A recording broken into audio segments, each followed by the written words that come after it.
All right, so we still have this $3.5 trillion infrastructure plan that is basically being drawn up. It's probably going to be within the next month that we're going to get a firm picture of exactly what it looks like, and it's actually going to have to start moving through the legislative process because of that deal that Nancy Pelosi set up with those corporate Democrats, the 9 corporate Democrats in the House who were opposing the $3.5 trillion bill. So it's all going to be happening really quickly, and in the midst of all of this, corporate America is lining up to create basically a massive lobbying blitz to rally against the $3.5 trillion bill, which has, while it's not enough to tackle many of the problems that we're facing right now, it still has very good provisions in it that would significantly improve many different areas for the American people and address some of our material conditions here in this country that have been lacking. And so here are the details on this. So corporate America launches massive lobbying blitz to kill key parts of the Democrats' $3.5 trillion economic plan.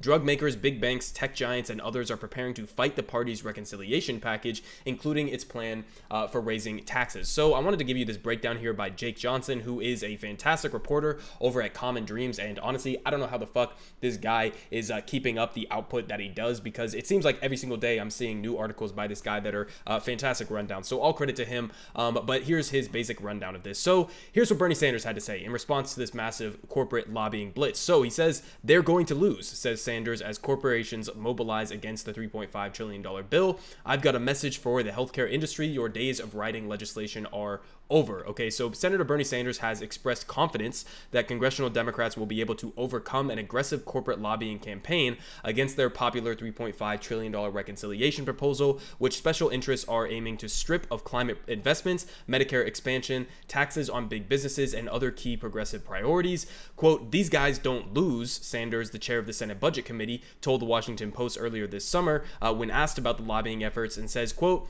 they're going to lose this round. So pretty confident here from Bernie Sanders. So the Post, which published Bernie Sanders' remarks on Tuesday, offered a detailed look at the massive lobbying blitz that corporate America has launched in recent days in a bid to water down or kill entirely the reconciliation package, a centerpiece of President Joe Biden's economic and climate agenda. So again, while this bill is not going to be enough, even if it is passed in its entirety, to address issues like climate change, like infrastructure, etc., and we've talked about this on this channel a million different times, but understand that when the entirety of corporate America is rallying against something, that means that it probably has some good bits in it, so we should support it. But here are some of the details on who's coming after this. So the range of big name corporations involved in the campaign, from the pharmaceutical giant Pfizer, which is currently basically price gouging the entire world for their vaccines that they have bought up the supply of or bought up the IP for and will not relinquish the IP so that the rest of the world can actually manufacture and vaccinate their populations.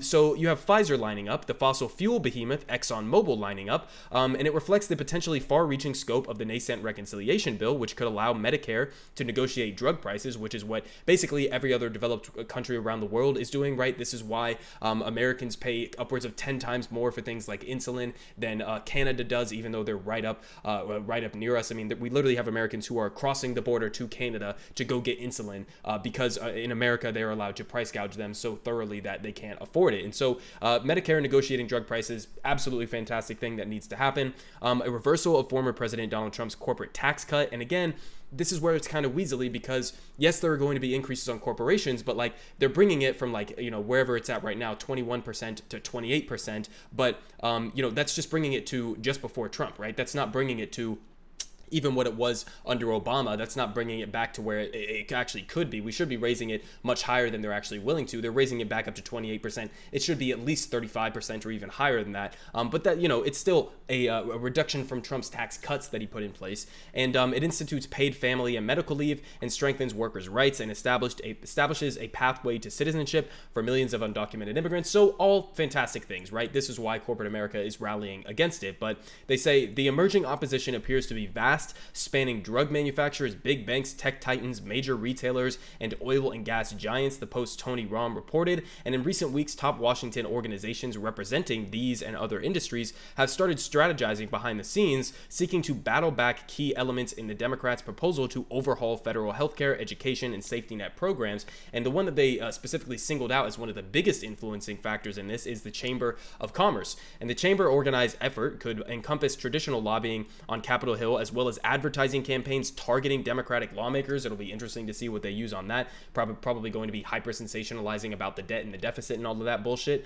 But Rahm noted, and the group has been in talks with potential allies such as the National Association of Manufacturers, whose board includes executives from firms such as Dow Inc., Exxon, Caterpillar, and Johnson & Johnson. Other opponents include Business Roundtable, whose board counts the chief executives from Apple and Walmart. So again, the entirety of corporate America is coming to rally against this. And what does this say about our current capitalist system? Well, it says that all of these gigantic corporations, who are supposedly, the best examples of what it looks like to be successful in America, are literally lobbying against all of these basic things that would be fantastic for the American people. So the capitalist system is working against you. The capitalist system is hijacking and has hijacked for a long time our political system, to the point where they're now basically conducting lobbying efforts and trying to bribe politicians to oppose things that are overwhelmingly good for the American people. So again, the perverse nature of our capitalist system and our political system here in the United States, amplified by all of these corporations lining up against a good piece of legislation that's overwhelmingly popular.